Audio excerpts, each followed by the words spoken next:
welcome to this presentation about Sukulu Reserve and the White Rhino Conservation Project. Thank you for the invitation, Bouvy Claushuis. I'm going to tell you today a little bit more about the White Rhino. So this is the overview of the different topics that I want to talk about today. First, a short introduction of myself and how I ended up here on Sukulu Reserve. Then I will give some more information about Sukulu Reserve, where it's located, the main conservation goals, the different species that are here. And one of the more important species is, of course, the white rhino. So I will give some more information and facts about these animals, how they ended up on Sukulu Reserve, and also, of course, the risk of poaching and how to prevent this. And then I will give some short information about the Wildlife Conservation Services, our development project, and the lodge on the reserve. And then the last thing, I will talk a little bit more about the course that we organize for students here on the reserve.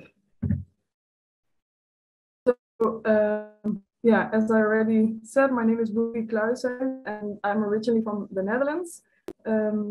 I did my bachelor degree in Antwerp, and in 2013 I started my master degree at the University of Ghent. In 2015 I graduated, and I started working as a small animal vet in Belgium and in the Netherlands. But I always had a big passion for wildlife, for Africa in general.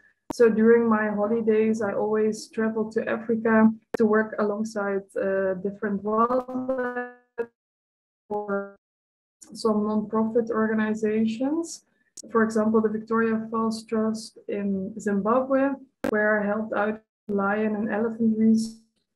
And I also volunteered with Rhinos Without Borders in the Okavango Delta. Here we did coloring of the white rhino and microchipping. So in 2018, I went to Malilangwe, Zimbabwe, to attend the dangerous drugs course. And this is a course about wildlife immobilization and the immobilizing drugs. And I got my dangerous drugs license. And since that time, I'm working as a wildlife vet for Wildlife Conservation Services here in Zambia. So just to give you an idea, on the left, Zambia in southern Africa, and on the right map, you can see where the Sukulu Reserve is located in southern Zambia, close to the Namibian border, the Botswana border, and also Zimbabwe border. So Sukulu Reserve was established in 2011 by these Scholz. Sukulu actually means rhino in Lozi, and Lozi is one of the 72 locally spoken languages here in Zambia. We are located where you can see the red dot on the map. And this is quite central in the Kavango-Zambezi Transfrontier Conservation Area. And this is an agreement that 5 neighboring countries made in 2011 with the main goal, wildlife conservation. And it enables animals to move freely between all the national parks across wildlife corridors. And these of course make it possible for animals to roam freely across borders without getting into too much trouble with villages or communities, and to prevent human-wildlife conflict situations. So we are located in this area, but Sukulu Reserve is not really part of this area because it's a fully fenced and protected nature reserve of 5,000 hectares. Sukulu Reserve is close to Angula Quadri Point, So this is the world's only point where four countries geographically meet. We're also located nearby the famous Victoria Falls, and the locals also call the Museo Tunya, which means the smoke that thunders. And this is one of the seven natural wonders of the world. So the main goal of Sukulu Reserve is, of course, wildlife conservation, and we try to accomplish this through different ways. First of all, reintroduction of different wildlife species. So when Sukulu Reserve was started, there was no wildlife left in this region due to extensive poaching. So from different national parks and reserves, we reintroduced species to Sukulu, mainly from Zambia, but also from Namibia and South Africa. Besides reintroduction, it's also very important to protect them, because unfortunately there's a lot of poaching. The local communities really like the so-called bushmeat, which means that they do illegal hunting, but also sometimes they make snares. This is actually a piece of wire that they make a loop, and they put it in the bush in certain areas where there's a lot of activity, and then the animals will get stuck in a snare and they will die. So we also prevent this from happening. Then we also have breeding program here in reserve. So we have a few different kind of antelope species, and the white rhino breeding program, of course. And we give food supplements on a daily basis, which is very important for the general health of the animals, especially during dry season, because then the bush dries out, there is less food, but not only that, also the nutritional value of the grass and the vegetation becomes very poor. So the animals will lose a lot of body condition. And with these food supplements, like maize bran, which is made of corn, molasses, hay, and all kinds of minerals, we try to keep the animals healthy. And then the reproduction rate will also be better, of course. And the last thing is translocation and restocking. So all the offspring that is created here on Sukulu Reserve, we translate to other parks and to other reserves to restock. Sometimes are extinct because of poaching, or just to bring in new individuals, new blood, new genetics for genetic diversity. As I already mentioned in the beginning, there was not much animals left. So all the animals that are living here now are reintroduced from other national parks or from Namibia and South Africa. And even, for example, small animals and insects, and for example, dung beetles, there was nothing left here. So we even collected dung beetles and released them on the reserve. That's also very important for the ecosystem. The indigenous species that we have here and that are very typically only living here in Zambia are the puku, the black leechoi, and the defassa waterbug. Other species that you can find here is the kudu, the eland, the nyala, the sable antelope, and the roan antelope. Then we also have the blue wildebeest, the Liechtenstein hartebeest, the Cape buffalo, impala, and of course the white rhino. And then there's also plenty of smaller antelope species like the oribi, common duiker, Sharps grijsbok, and other animals like warthogs, bush pigs, etc. So the white rhino is definitely one of the more special species here on the reserve, And another name is the square-lipped rhino, because of their square lips that enables them to graze efficiently. So they are 100% grazers, and that's why you can find them in the grasslands. The difference between black and white rhino is, of course, not their color. It's actually a mistranslation, because what they actually meant was the white lip compared to the hooked upper lip in black rhinos. So there's no difference in color. And you can see the black rhino with this pointy upper lip in the bottom left photo. Here is an overview of some more differences between black and white rhinos.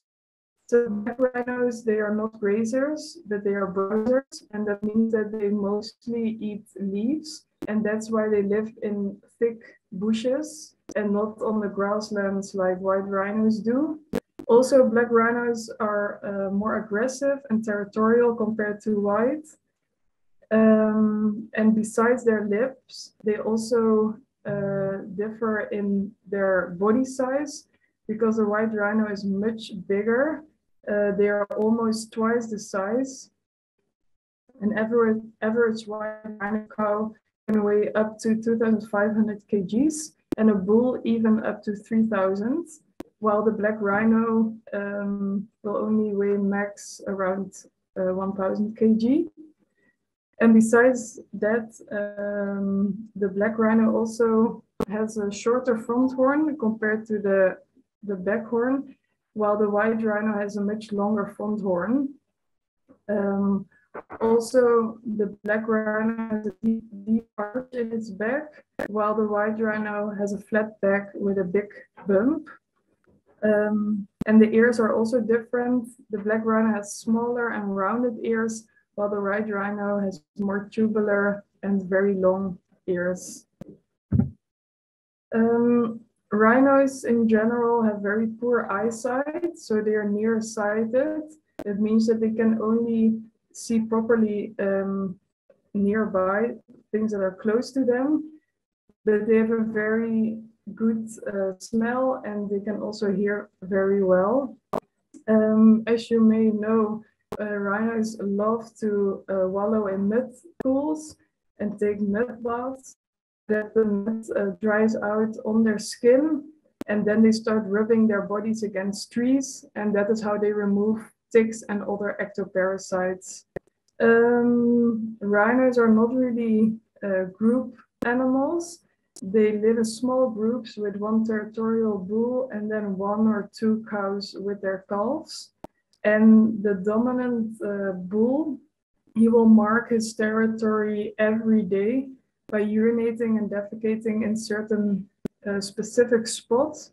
And those spots are called middens, or you can see them as a community toilet, because in the dung, they will leave some smelly molecules called pheromones.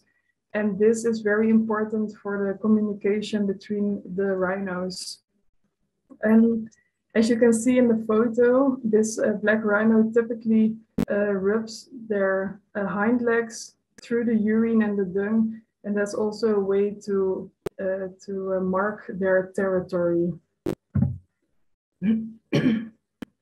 White rhino cows are normally sexually mature around 4 years, and the bulls around 12 to 15 years, and they can live up to 40 years.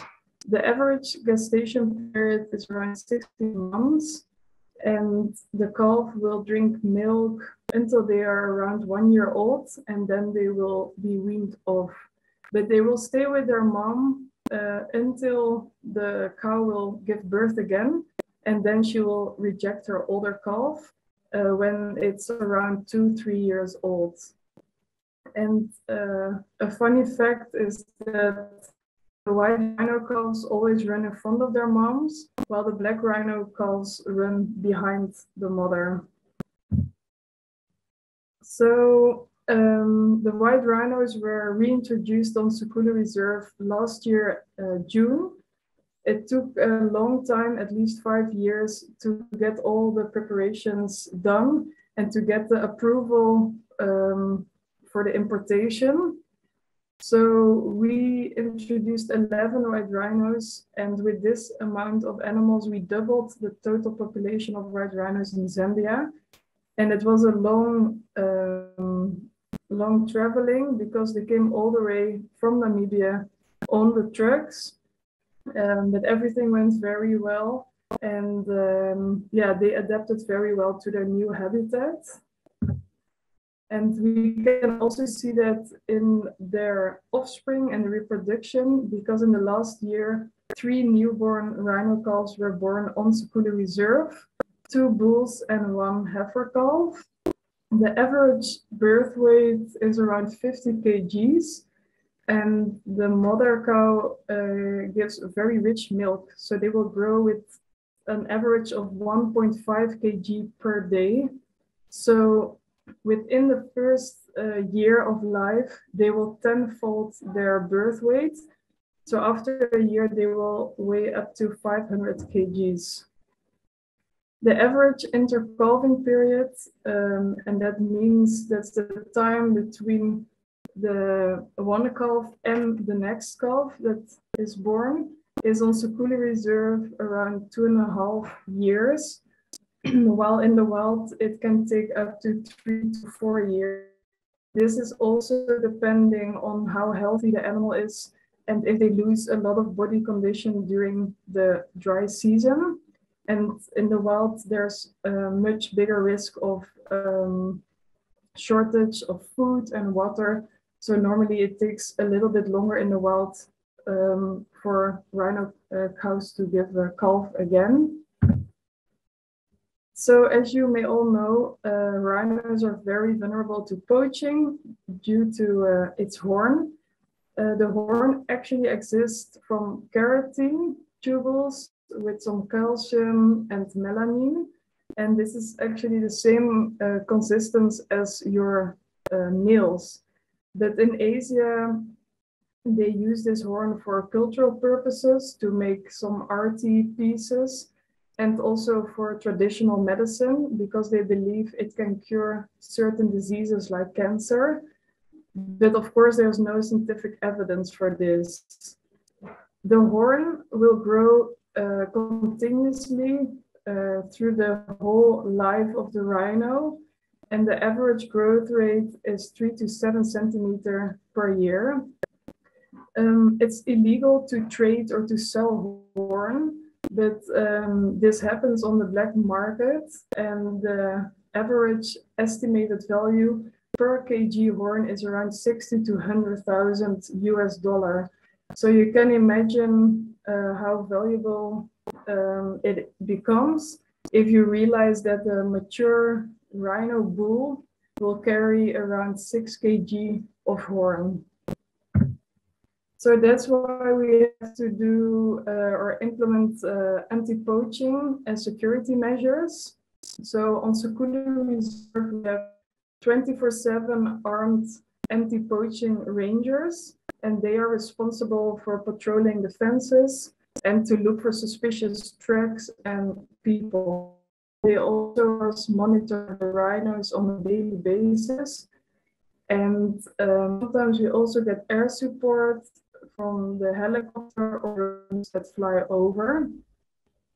We also believe in anti-poaching through anti-poverty. So we work closely together with the local community.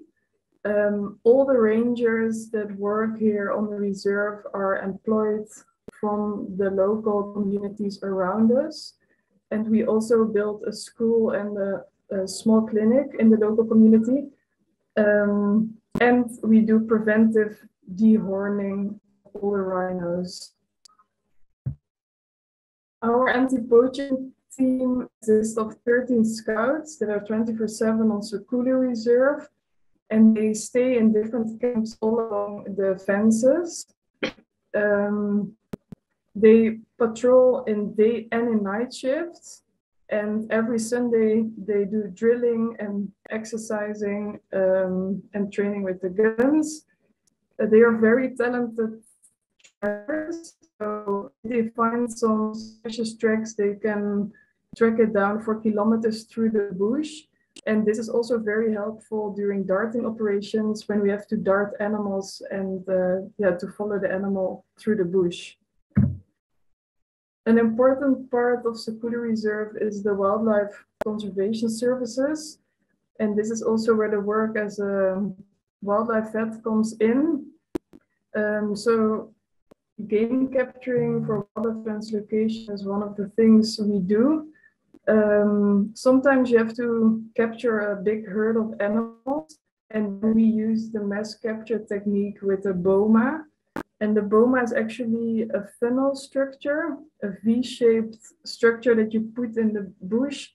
And then with the helicopter, you can push the animals in and then load them on the trucks. Sometimes only a few animals or an individual animal needs to be translocated. And then we dart it with the dart gun from the vehicle or from the helicopter. The second thing is, of course, the veterinary care of sick and wounded wildlife. You will not always interfere because, of course, we talk about wildlife. So you will only interfere in certain specific circumstances like human-induced trauma, when animals get hurt by poaching, for example, or got stuck in snares. When animals live on private reserves or in very busy touristic areas, or when it comes to endangered species. Here on this photo, you can see Danny, a big bull elephant that was raised as an orphan in an orphanage. And he was in a big fight with another bull, and then his tusk broke off. It was fractured and had a very sharp point. So then they call us in to work on the tusk and to check the tusk for the fractures. Another important part is research. So sometimes animals get collared with GPS tracking devices so that data can be collected about their movements, their habitat utilization, and population demographics. As you can see here in the photos, mostly lions and elephants get collared because these species are mostly responsible for human-wildlife conflict situations. And the last thing that we do with WCS is also the conservation preventive measures like dehorning of rhinos. Then a little bit about our lodge on the reserve. So it's a 100% ecological lodge, and it was built from all local products from the bush. We are fully self-sufficient, and the water we collect from ground dams and water reservoirs purely from the rain, and all the electricity is derived from through the solar panels. And this is development project, the school that was built in 2012 in our local community. And since that time, we also give free meals to all the school children on a daily basis. So in the beginning, there were only 60 students, and nowadays we count 220 students.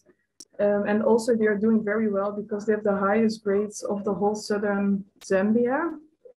So we want to expand the school with 2 more classrooms at least, but also, this is also funds are needed for this.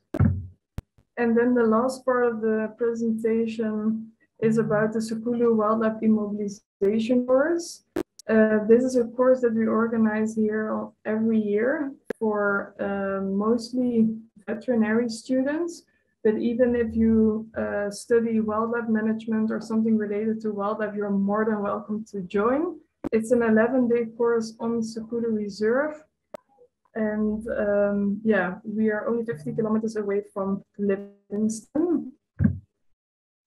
The educational goals is to teach you about the principles of wildlife conservation and anti-poaching, to gain experience in the work as a wildlife vet, and to work alongside veterinarians and conservationists during the chemical immobilization or the darting of different wildlife species.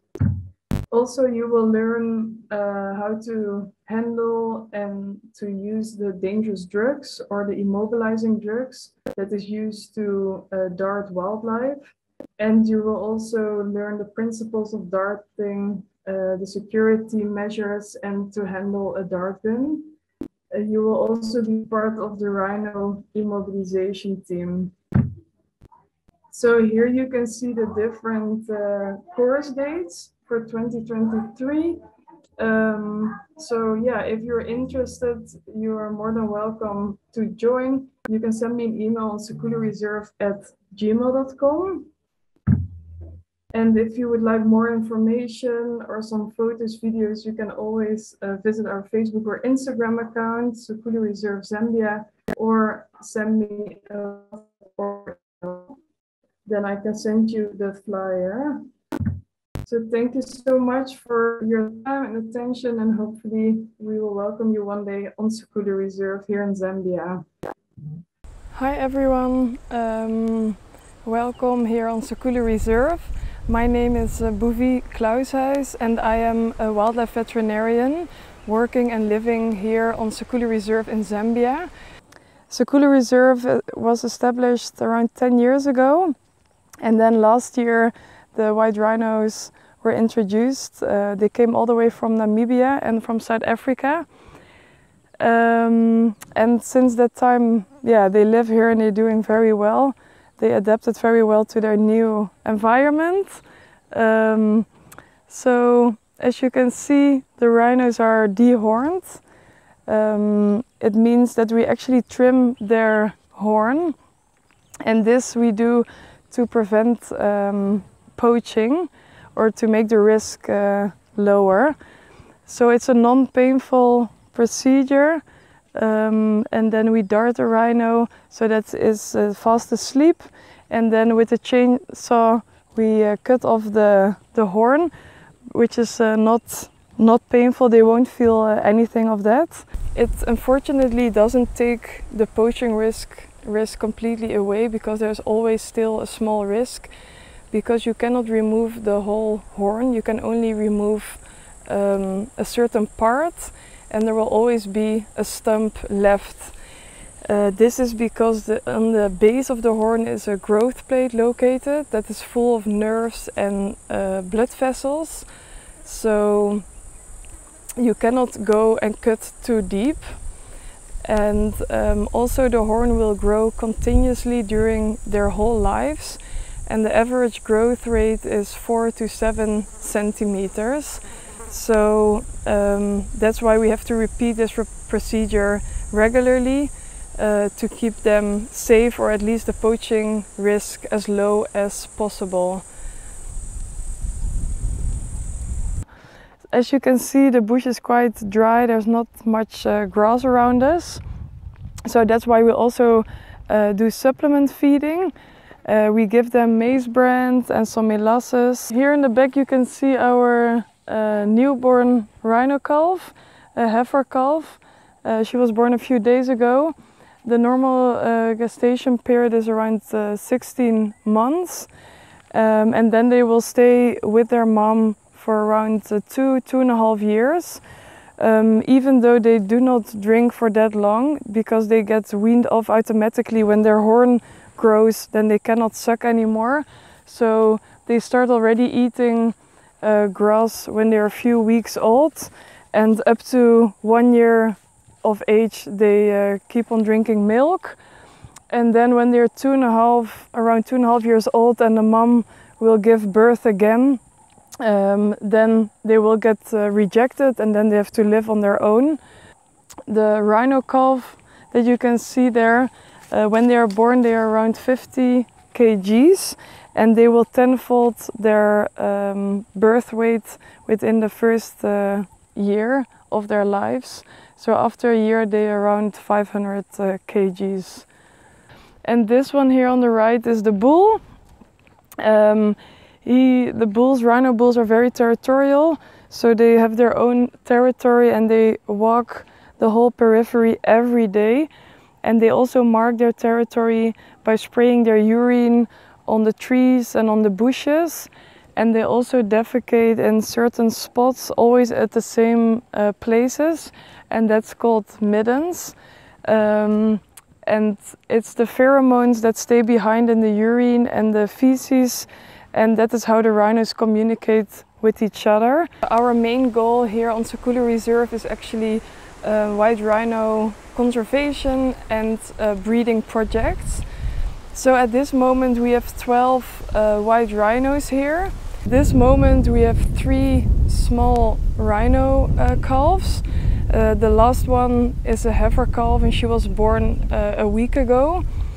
So the normal gestation period for a rhino is around 16 to 18 months. And yeah, normally the intercalving period will be 2.5 years here on Sukulu. Sometimes in the wild where they do not get supplement feeding, it will take longer, maybe up to 3 or 4 years, especially when there is a drought or not enough food for them. So they will not be in good health. So the intercalving period will become much longer. The calves will stay with their mom for 2.5, 3 years until she will give birth again to the newborn. And then she will reject the older calf. So white rhinos are not really group animals. They live solitary, and the only strong bond is between the mother and her calf. We also have a big bull here on the reserve. He is very territorial, so he marks his territory every single day and he walks the periphery every day to mark his boundaries, and he does that by urinating and defecating on the boundaries. Also, rhinos tend to defecate always in the same spots. It's called middens, and that is actually their way to communicate with each other, because in the urine and the feces are very strong smelling molecules called pheromones, and they will smell it from each other, and then that's how they communicate with each other. During the day, as you can see, the rhinos are quite lazy, especially now when it's very hot. They will sleep most of the time in the shade, and when it becomes cooler at the end of the day, then they will become more active and start grazing through the whole night. They will graze. The differences between white and black rhino is actually not the color, because they are both gray. It's actually a mistranslation because of white. They actually meant the width of their upper lip, because white rhinos have a very wide upper lip, because that enables them to graze, while black rhinos actually have their upper lip is a hooked, very pointy lip, and that enables them to browse, because black rhinos live in bushy areas where they eat leaves, while white rhinos actually live more on grasslands. I think the question is that is there any consequences to the rhino's horn being stubbed? Is that yeah? So Dr. Bouvy, Yeah. is there any consequences to that? Okay, yeah, that's a good question. Well, actually, no, they can live perfectly without their horns. And actually, in a certain way, it's also for the species a better thing, because especially the bulls, they fight a lot, especially when they fight over their territory. So when they have a very long and sharp point, they can easily hurt each other and even kill each other. And with the stump horns, they also fight, but the trauma will not be that severe. So the chances that they will die is much smaller. So in a certain way, it's better. Of course, there is also an importance for their horn to defend themselves against predators like lions or whatever. But most of the rhinos, like ours, are kept on a private reserve and fenced reserve. There is no risk of predators, so they do not need to defend themselves. So in that way, it's not a problem that they do not have that sharp horn anymore. So my question is, what is the closest problem to poaching that threatens the extinction of these species? And given that money and programs have been provided to saving them, the solutions are not entirely working. Do you think the solutions are not realistic enough? Yeah, they don't really have a lot of natural predators, except when the rhino calves are still very small than lions, and they can kill the calves. And also, which is a big problem, is when the rhino calves get rejected by their moms when they're 2-3 years old. Then the bull calves are on their own. They are not being protected by their moms anymore. And then the big mature bulls will come and look for them because they are making noises and screaming for their moms. And then the big bull can come and try to kill them, because it's of course a net or like a future component, or like, yeah, especially because they're in their territory. So then the big bulls may kill the young bull calves. So that is also a big threat. Yeah. Can I just squeeze in quickly, Lindy, before the next question? So the mature bulls, are they kept apart in the park currently? At this moment, we just have one mature bull. But normally you can have, like, this is then a 5,000 hectare reserve. So you can have a few bulls. In the beginning, they will fight, but then they will sort out, everyone gets a little part. And then, then they can live next to each other in the same reserve. But of course, there is a maximum amount of mature bulls that you can put in one reserve. Yes. Yeah, my name is Austin Chauke. I'm representing Group 3. My question will be specifically on the horn. Earlier, I was mentioning that rhinos are vulnerable to poaching, and people poach them specifically for the horn. So my question is, what is the rhino horn made of? And then, with the belief that they can cure a certain illness, if the belief is true, what is the type of illness that they can cure specifically? So rhino horn exists of keratin, just the same as your fingernails. And then there's also a little bit of calcium and melanin. Melanin is the black pigment. And yeah, in Asia, they believe it can cure all kinds of diseases, for example, cancer. But they use it even when you have a flu. They even put it in their tea, to drink tea with rhino horn. And they also believe, especially the men, that it can help with their sexual life and all that. So yeah, they believe in all kinds of different things, but there's of course no evidence for it, but it's a long way into their tradition. Yeah. Dr. Bouvy, the question, he asked, what sense do they rely on the most? Like seeing, tasting, smelling, feeling, okay. touching? Yeah, that's a good question. It's probably smelling. Yeah, because as I already mentioned, their eyesight is not really good. And it's very important when, for example, you have to dart the rhinos to, for example, give them medical treatment or for the dehorning, that you always keep into account where the wind comes from, so that you're always downwind. Because as soon as the wind turns and they even get a little smell of you, they will immediately notice and jump up and run away. So yeah, smell is definitely, they're very sensitive to smell. Good day, Dr. Bouvy and Mrs. Aisha. My name is Mani.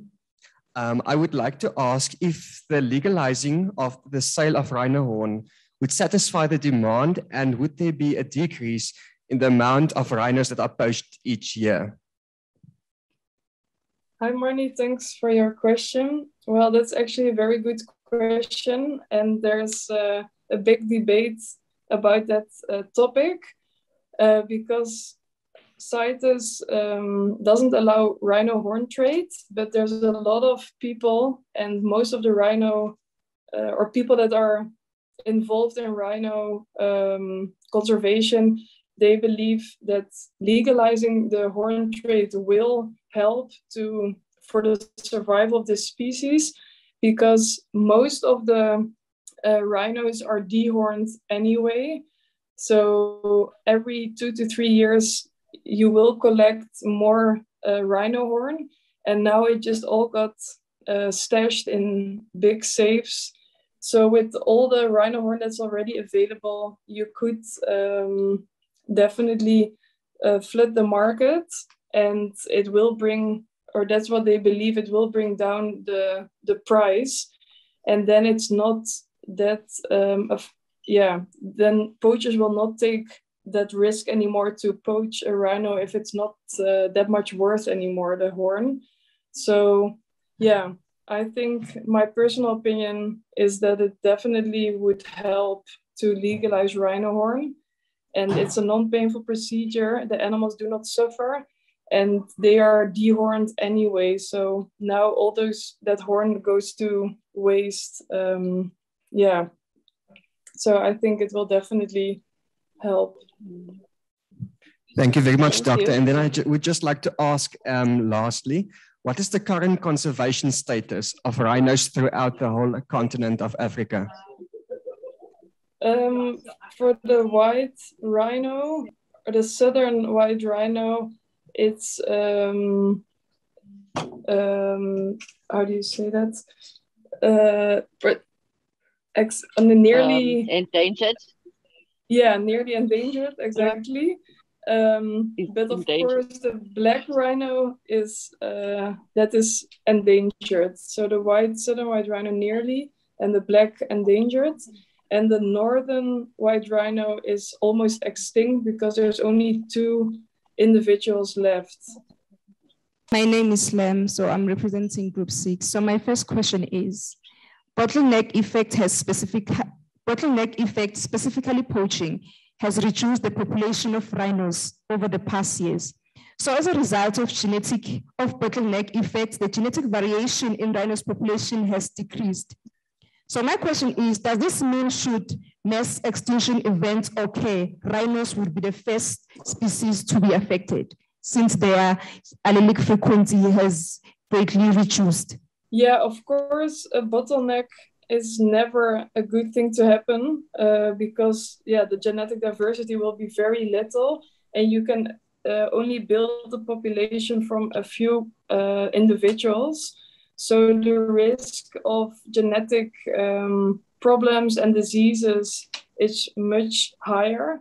But almost all the white rhinos that are living now, they are the offspring of only a very few individuals from a few decades ago. But it seems that the rhinos are not having too much bad effects of that bottleneck effect, because there's no serious diseases or whatsoever. But of course, it's not a good thing for their health. Yeah. Okay, thank you so much. So my next question is, what kind of symbiotic relationship do osspeckers and rhinos have, or rather display? We do have a few here on the reserve, and they mostly eat the ectoparasites and the ticks from the rhinos. So we are actually very happy with them, because if the animal get too many or infested with ticks and other ectoparasites, their body condition and also their health will get affected. So, yeah, as far as I know, they're mostly ectoparasites.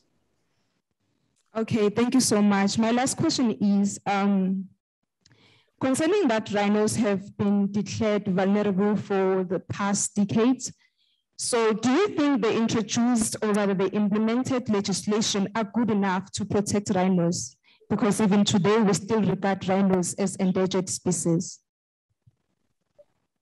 Yeah, that's a good question, but I think there should definitely change something, especially because keeping rhinos like us on the private reserve costs a lot of money, because all the security measures is, yeah, it's very costly. And I think with legalizing the rhino horn, at least with the money that you can make out of it, you can invest again in rhino conservation and the security. So I think they should change the legislation, because for now there's still a lot of poaching, and yeah, I think things should change. Okay, thank you so much. Pleasure. Hello, my name is Kifilwe. My question is, would legalizing the sale of rhino horn satisfy the demand and yet reduce poaching? Thanks for your question. Yes, there are people that did research and tried to guess the average of rhino horn that is already been derived from dehorning rhinos. And they believe that with all the rhinos that have been dehorned already in South Africa, Namibia, and other countries here in Africa, that there is already enough rhino horn to actually flood the market in Asia, so that the prices will go down, and yeah, that the poaching will also hopefully, as a consequence, will also be less.